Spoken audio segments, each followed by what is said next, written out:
द्रवहु सुदशरथ अचर बिहारी। राम सिया राम जय जय राम। राम सिया राम जय जय राम। नमस्कार, कैसे हैं आप सभी? दुआ और उम्मीद दोनों है कि आप सभी बहुत अच्छे होंगे। तो स्वागत है आपका, खुशामदीद, अभिनंदन, वेलकम टू माय चैनल आरे ओनली लव। आइए एक छोटा सा रिकैप लेते हैं, बिल्कुल छोटा सा। कल्पना अपनी टाइमलाइन बदल गई थी और वो खूबसूरत लम्हे याद करा गई थी हम सबको। डॉक्टर मलिक ने एक थपकी देकर उसे ख्याल से निकाला था। इस टाइमलाइन में प्रेजेंट होने का इशारा किया था और बताया था एक ड्रग का नाम, जो कारण था कोई और दवा न देने का गीतिका को। पांडा परेशान हुई थी। उसके दिल के भाव को वही जानती थी और उसका खुदा उसका भगवान जानता था। किस तरह वो अपने अंदर के सभी इमोशन को सहेज रही थी। किस कदर एक मजबूत वजूद था उसका, स्ट्रॉन्ग पर्सनैलिटी, मेरी फ्राइंग गर्ल, जो ले गई थी गीतिका को अपने साथ और उसे समेट कर अपनी बाहों में रखा था, जैसे कोई अपने फेवरेट फूलों के गुलदस्ते को अपनी बाहों में समेटे रखता है, ठीक वैसे ही। तो यही रिकैप था। आइए थोड़ा सा आगे चलते हैं। ये दो बदन जो एक ही लग रहे थे दूर से देखने पर, नींद में थे। एक दूसरे की सांसें एक दूसरे की स्किन पर फैला रहे थे।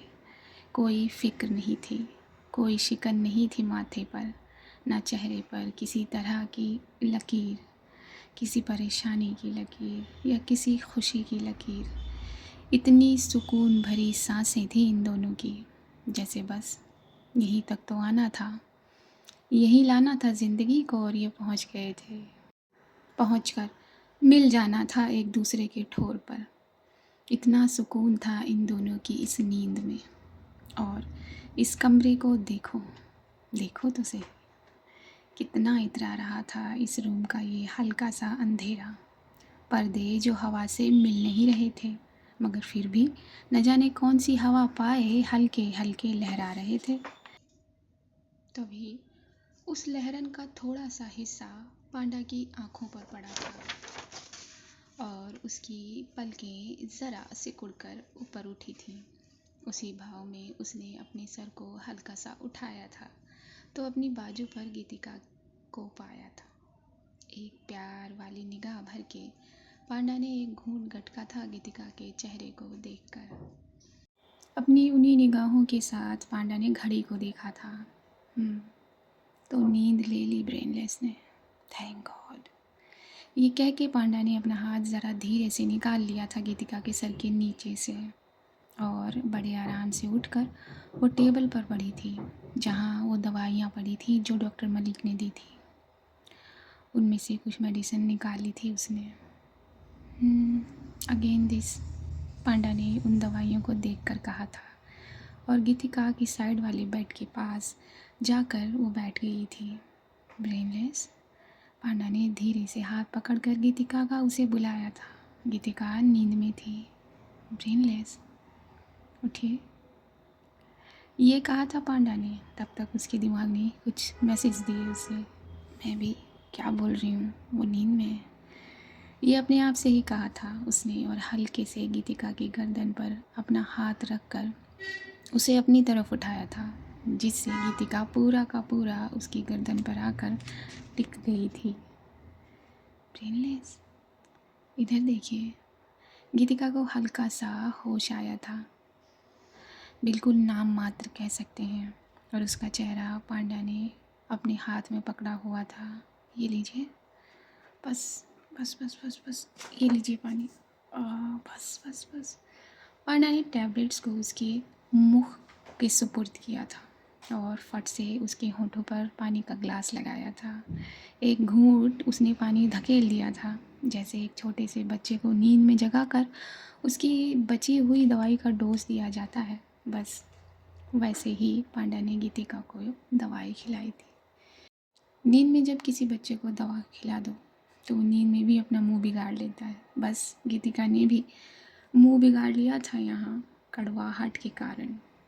पांडा ने प्यार से उसके चेहरे को वापस तकिए पर रखा था।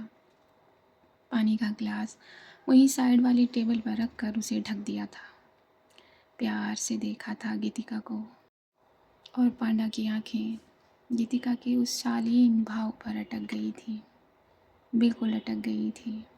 देखते ही देखते पांडा ने एक राहत भरी सांस छोड़ी थी। फिर उसके कदम खिड़की की तरफ बढ़े थे। उसकी निगाहें खिड़की के बाहर के मौसम पर गई थी। वो हल्की हल्की हवाएं और वो बर्फ़ के टुकड़े जो रात के अंधेरे में भी चमक रहे थे। थोड़ी देर उन्हें देख लेने के बाद पांडा की नज़र वहाँ से हटकर गीतिका के चेहरे पर आई थी। सुबह होने में अभी वक्त था। पांडा ने अपने कदम बेड की तरफ बढ़ाए और अपनी जगह पर आकर लेट गई थी। गीतिका से थोड़ी दूरी ली थी इस बार, मगर सोई हुई गीतिका को ये दूरी मंजूर नहीं आई। उसने एकदम से करवट ली और अपने बैंडेज वाले हाथ को पांडा के पेट पर पटक सा दिया।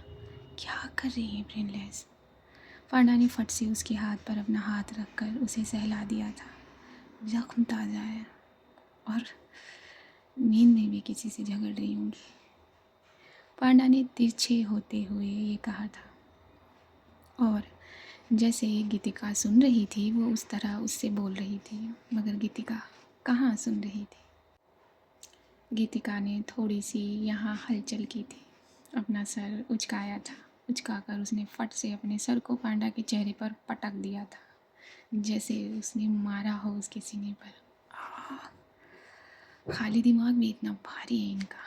पांडा ने अपने चेस्ट को ज़रा हल्का सा सहलाते हुए कहा।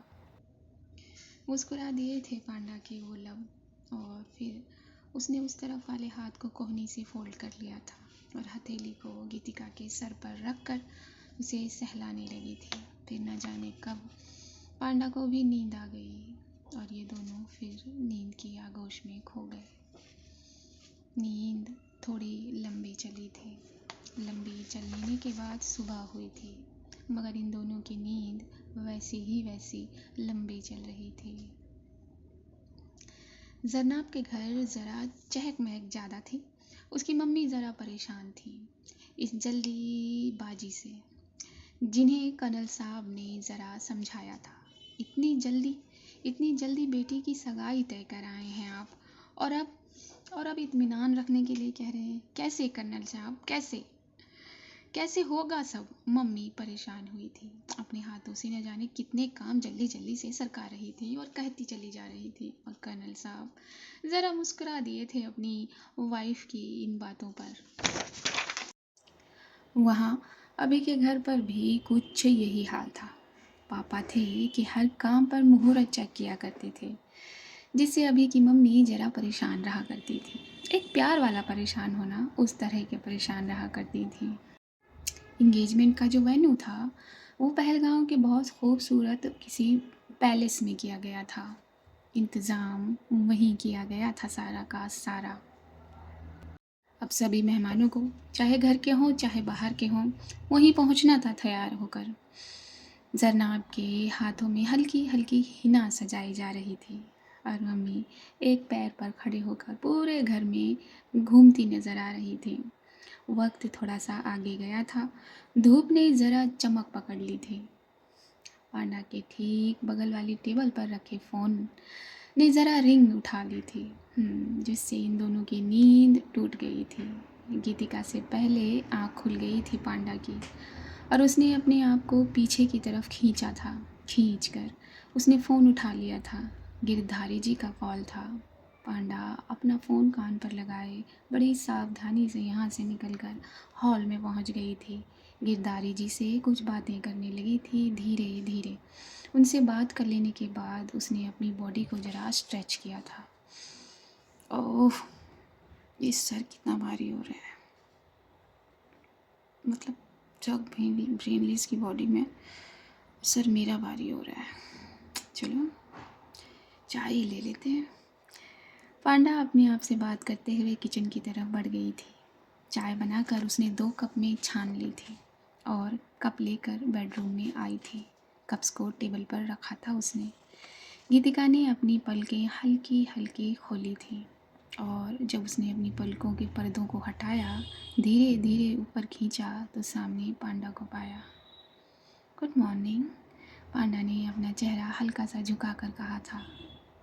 स्क्वाड्रन लीडर, गीतिका ने धीरे से कहा। उसका सर उसे बहुत भारी फील हो रहा था। उसकी आंखें उतना ही विजन ले पा रही थी, विजन की दूरी उतनी ही तय कर पा रही थी जितनी दूर पर पांडा थी। पांडा का चेहरा उसे बिल्कुल साफ नज़र नहीं आ रहा था, लेकिन उसे मालूम था कि वो स्क्वाड्रन लीडर है। उसके बाद उसे कुछ नज़र नहीं आ रहा था, सब धुंधला सा था। स्क्वाड्रन लीडर, गीतिका ने ये फिर से कहा। ये कहकर उठना चाहा था और उसके उठते हुए कंधों को फट से पांडा ने अपने हाथों में पकड़ लिया था। कल से सिर्फ यही बोल रही हैं आप, कुछ और भी बोलिए, आराम से। पांडा ने अपनी बात कहते कहते ही गीतिका को उठने में हेल्प की थी और उसे बिठा दिया था। गुड मॉर्निंग, मगर मैं यहाँ, अपनी घायल आवाज़ में गीतिका ने कुछ शब्द बटोर कर उन्हें बोल दिए थे। क्या कहीं और होना था आपको? पांडा ने बहुत प्यार से उसकी बात का जवाब देकर अपना सवाल किया था। नहीं। गीतिका एक लंबी सांस ले गई थी और अपनी आँखों को उसने बंद कर कर खोलने की कोशिश की थी। एक बहुत खाली जगह थी, बहुत अंधेरे वाली। किसी ने मेरे सर पर तेज वार किया, उसके बाद मेरे चेहरे पर मारा। पांडा ये सुनते ही गुस्से में आ गई थी। उसके कान गर्म हो गए थे और उसने अपनी मुट्ठी चादर पर ही बांध ली थी, जिससे चादर उसकी मुट्ठी में दब गई थी। गीतिका ने अपनी बात को हल्का सा आगे किया था। फिर मेरा हाथ खींचकर मुझे इंजेक्शन दिया था। गीतिका ने सब देखा था, उसे सब याद था। और मेरी आंखें बंद होने लगी थी। तब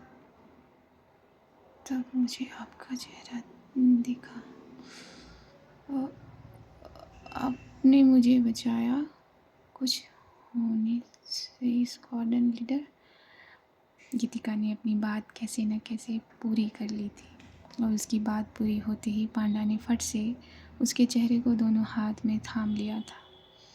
थामते हुए वो हल्का सा आगे सरक गई थी। हाँ, और आपको कभी कुछ नहीं होगा, कुछ भी नहीं होगा।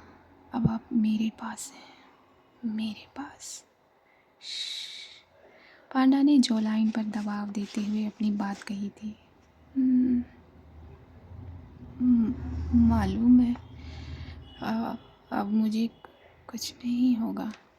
गीतिका ने ये कहते ही अपना चेहरा पांडा के कंधे पर झुका दिया था, जिस पांडा को गीतिका कभी देखना भी नहीं चाहती थी, जिस पांडा के लिए उसके दिल में सिर्फ और सिर्फ एक नफ़रत की दीवार थी। इस पांडा को सिर्फ वो एरोगेंट, घमंडी, निर्लज, न जाने कैसे कैसे शब्दों से सजाया करती थी। आज गीतिका उस कंधे पर अपने आप को सेफ पा रही है। अजीब रास्ते हैं ना ज़िंदगी के। कदम किसी तरफ बढ़ाओ तो चलते वो किसी और तरफ हैं। हम किसी और रास्ते को अपनी फहरिस्त में डालते हैं और यूनिवर्स हमें किसी और रास्ते पर डाल देता है। जब गीतिका ने अपना चेहरा पांडा के कंधे पर अटका दिया था तो पांडा के दोनों हाथ खाली हो गए थे। स्क्वाड्रन लीडर, वो वेपन स्मगलिंग गैंग था। गीतिका ने उसके कंधे पर ही अपनी बात धीरे से कही थी। मालूम है ब्रेनलेस, और अब आपको उसके बारे में सोचने की कोई ज़रूरत नहीं है। वो धर लिए गए हैं। तो इस खाली दिमाग पर इतना ज़ोर देने की ज़रूरत नहीं, कोशिश मत करिए। पांडा ने खाली हथेलियों को गीतिका के सर पर रख दिया था और उसके सर को सहलाकर अपनी बात कही थी। चाय पियेंगे आप? पांडा ने कितनी मोहब्बत से पूछा था गीतिका से। उतनी ही मोहब्बत से का शब्द निकाला था गीतिका ने अपने होठों से और उसकी आंखें बंद हो गई थी।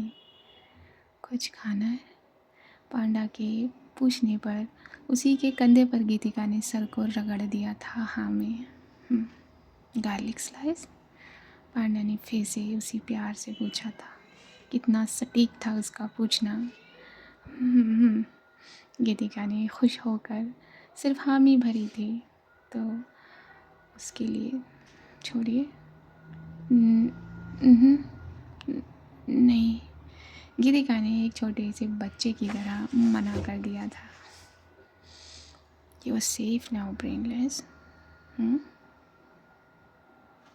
पांडा ने ये कह के अपने आप को गीतिका से दूर किया और उन ज़ख्मी हाथों को हल्के से छुड़ाया, उन ज़ख्मी बैंडेज भरे हाथों को सहलाया और गार्लिक स्लाइस लाने के लिए अपने कदम बाहर की तरफ किए। चंद लम्हों में गार्लिक स्लाइस लेकर पांडा यहाँ पहुँची। गीतिका सिरहाने से सर लगाए, पैर बिल्कुल फैलाए बैठी थी और थोड़ी सी खुली पलकों से ताकने की कोशिश कर रही थी। पांडा ने बिना कुछ कहे गार्लिक स्लाइस का एक छोटा सा टुकड़ा उठाकर गीतिका के होंठ से लगाया था। जब गीतिका ने अपने होठों को खोलना चाहा तो वो खोल नहीं पाई थी क्योंकि उसके होठों में पेन हुआ था, जिससे उसकी भवें सिकुड़ गई थी और पांडा की भवें गुस्से में सिकुड़ी थी।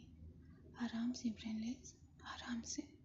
वो गुस्सा गीतिका पर नहीं था, वो गुस्सा उन लोगों पर था, बिल्कुल उन लोगों पर। पांडा अपनी बात कहकर गीतिका के ठीक सामने बैठ गई थी और एक छोटे बच्चे की तरह वो स्लाइस तोड़ तोड़ कर गीतिका को खिलाने लगी थी, उसके होठों को बचाते हुए।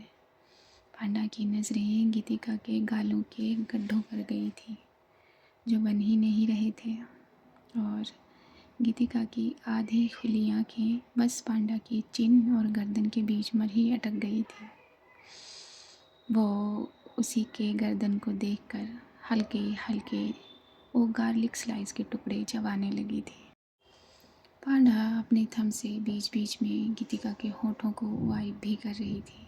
गीतिका अपने पूरे सेंस में नहीं थी, फिर भी वो पांडा का स्पर्श लेना चाहती थी, हमेशा उसके स्पर्श में रहना चाहती थी।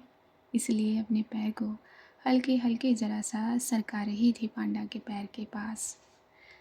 ब्रेनलेस, चुपचाप सीधे बैठे रहिए।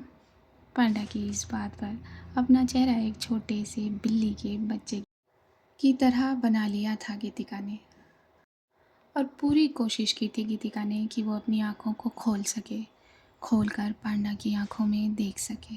और गीतिका कामयाब हल्का हल्का हुई थी अपनी इस कोशिश पर। दोनों की आँखों ने एक दूसरे से ख़ुद को बांध लिया था और न जाने दिल की धड़कनें क्यों तेज हो गई थी। पांडा का हाथ गीतिका के होठों पर थम सा गया था। गीतिका के धीरे धीरे चलते लब रुक गए थे, थम गए थे। दोनों इसी पल में थम गए थे, जैसे किसी ने पॉज कर दिया हो दोनों को। बस अगर कुछ चल रहा था तो इन दोनों का सीना, जो बड़ी बड़ी सांसें ले रहा था। इतना गहरा कांटेक्ट ले गई थी इन दोनों की आंखें। तभी इसमें बाधा बना था अभी। वो चाहे दूर रहे या पास रहे, उपस्थित रहे या अनुपस्थित रहे, लेकिन बाधाएं ज़रूर डाल देता है। इस बार बाधा का रीज़न था अभी का कॉल। अभी का कॉल आया था और रिंग कर गया था पांडा का फ़ोन। इस रिंगिंग से ये कांटेक्ट टूट गया था। पांडा ने फट से अपना हाथ पीछे खींच लिया था। फ़ोन की तरफ बढ़ गई थी वो अपने कदम लिए।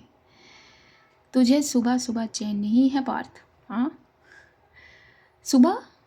पांडा, वॉच देख, क्लॉक देख, कुछ भी देख, इट्स 1:30। अभी के कहने पर घड़ी देखकर चौंक गई थी पांडा। अब तू ये मत कहना कि तू भूल गई थी। तू आज कैसे भूल सकती है? अभी ज़रा चेता गया था और ज़रा नाराज़ होने की एक्टिंग भी कर गया था। नहीं नहीं, मैं कैसे भूल सकती हूँ कि तू सारथी बदल रहा है अपना। बस मैं लोकेशन पर पहुँचती हूँ, तू पहुँच दूल्हे राजा। तेरा पहुँचना बहुत ज़रूरी है। और वैसे भी शाम की है ना तेरी उड़ान? पांडा ने कहा। हाँ, शाम की है, पर यू नो ना पापा। अभी ने कहा। हाँ हाँ, जानती हूँ, मुहूर्त देवता है तेरे पापा। ठीक है, मैं पहुँचती हूँ। अच्छा सुन पांडा, गीतिका भी है तेरे साथ? अभी ने पूछा। अभी के पूछने पर पांडा पीछे मुड़ी थी, पलटी थी गीतिका पर। उसके बाल उसके चेहरे पर आकर नाचने लगे थे और वो कप को अपने दोनों हाथों में पकड़ने की कोशिश कर रही थी। हाँ, वो भी है मेरे पास, मेरे साथ। हाँ तो ठीक है ना, तू उसे भी ले आना। क्यों, उन्हें आने की ज़रूरत है क्या? उनकी तबीयत ठीक नहीं है। तभी गीतिका ने सुन लिया था ये। क्यों? मैं ठीक हूँ, मुझे भी जाना है, गीतिका ने धीरे से कहा था। अभी तू फ़ोन रख अभी, ओके, मैं पहुँचती हूँ। पांडा, उसे भी लेकर आना प्लीज़। आप ठीक है, फ़ोन रख। ये कहकर पांडा ने भौं को सिकोड़ा था और फ़ोन को कट कर दिया था। क्या कह रही हैं आप? हाँ, आप ठीक हैं? मैं वहाँ खड़ी थी, आपको नज़र आई थी? पांडा ने अपनी बात कहते कहते अपने आप को गीतिका के करीब किया था। मेरा मतलब, गीतिका को कोई शब्द नहीं मिल रहा था। चाय का कप आपसे पकड़ा नहीं जा रहा है और आपको इंगेजमेंट में जाना है? हाँ, मुझे जाना है और मुझे वहाँ कप थोड़ी पकड़ना है। हाँ, आपको वहाँ कप नहीं पकड़ना, अपने आप को तो पकड़ना है ना? पांडा ने पूछा था। हाँ, उसके लिए आप हो ना? गीतिका ने इतनी धीरे से अपने सच्चे दिल की बात बड़ी सच्चे तरीके से कह दी थी और उसकी बात ने पांडा को थोड़ी देर के लिए चुप करा दिया था। क्या करें आपका ब्रेनलेस? ये कहकर एक लंबी सांस लेकर पांडा ने अपना फ़ोन साइड पर किया था। ठीक है, क्या कर सकते हैं, चलिए मैं ज़रा बात लेकर आती हूँ। यहाँ से हिलिएगा नहीं और चाय का कप ना उठे तो ज़बरदस्ती मत उठाइएगा। मैं उठा सकती हूँ कप, गीतिका ने भवों को सिकोड़ कर कहा था। वो चिढ़ी थी इस बार पांडा की बात पर। चिढ़ तो इनकी नाक पर रहती है। ठीक है, उठा सकती हैं तो उठाइए, वेरी गुड। पांडा ने कोई आर्ग्यू नहीं किया, उसने कदम अपने बाथरूम की तरफ बढ़ा दिए थे। आज के भाग में इतना ही, अब अगले भाग में मिलेंगे, देखेंगे कि गीतिका कैसे जाती है एंगेजमेंट में और क्या वो आसमानी साड़ी भूल गए हैं। तो चलिए जानेंगे धीरे धीरे, ज़रा रस्से रस्से चलेंगे तो ज़्यादा मज़ा आएगा। मेरे चैनल पर नए हैं, मेरी आवाज़ पहली बार सुन रहे हैं तो चैनल को सब्सक्राइब कर लीजिए। अगर सुन चुके हैं फिर भी सब्सक्राइब नहीं किया है तो एक मुस्कान दे दीजिए, मुस्काना बहुत ज़रूरी है।